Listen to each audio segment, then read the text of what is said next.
Prakash pipeline ಮಾಡೋದು ಅಂದ್ರೆ ಸರ್ಕಾರ ಗೌರವ ದೇಣೆ ಬೇಡ. ನಾನು ಇದ್ರ ಉಂಡು ತಿಂದು ಸುಖದಾಗಿದ್ದೆ ಆದ್ರು ನಾನು ಅವ್ರಂದ್ರು ದೇಣೆ ಶಂಟ್ ಹರಿತದ ಮಗನ ಪೈಲ ಪೈಪ್ಲೈನ್ ಮಾಡೋದು ವರ್ಷ 5 ಟನ್ 1000 ಟನ್ ಕಬ್ಬು ಆಗಿದ್ರೆ ಸಂಸಾರ ಕಬ್ಬು ಬಿಡ್ತವು.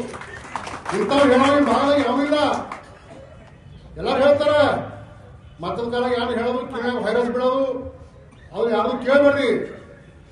ಮಾದೇವಗೌಡ್ರು ಅಂದಾಗ ಸಿದ್ದರಾಮಗೌಡ್ರು ಯಾವ ತಿಂದಾನೆ, ಸಿದ್ದರಾಮಗೌಡ್ರು ಯಾವ ಉಂಡಾನೆ, ಮಕ್ಕಳ 10 ಜನ ಹುಟ್ಟಿ ಸಿದ್ದರಾಮಗೌಡ್ರು ಕೇಳಿ ಸಿದ್ದರಾಮಗೌಡ್ರು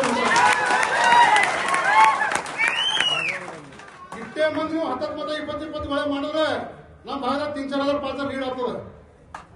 ಅದ್ರಿಂದ ಎಲ್ಲರೂ ಹೇಳ್ತಾರೆ. ಒಂದು ಉದಾಹರಣೆ ಹೇಳ್ತೀನಿ ನಿಮಗೆ. ಭಾಜಪ ಅವ್ರು ಏನ್ ಮಾಡ್ತಾರ, ಇಸಾ ತುಂಬ್ತಾರ, ಬಸ್ಸಿಗೆ ಇಸಾ. ಮಂತ್ರಿ ಸಾಹೇಬ್ರು ಹೇಳಿದ್ರು ಒಬ್ಬ ಯಾವ ಶಿಕ್ಷಕ ಹುಷಾರಿ 70-80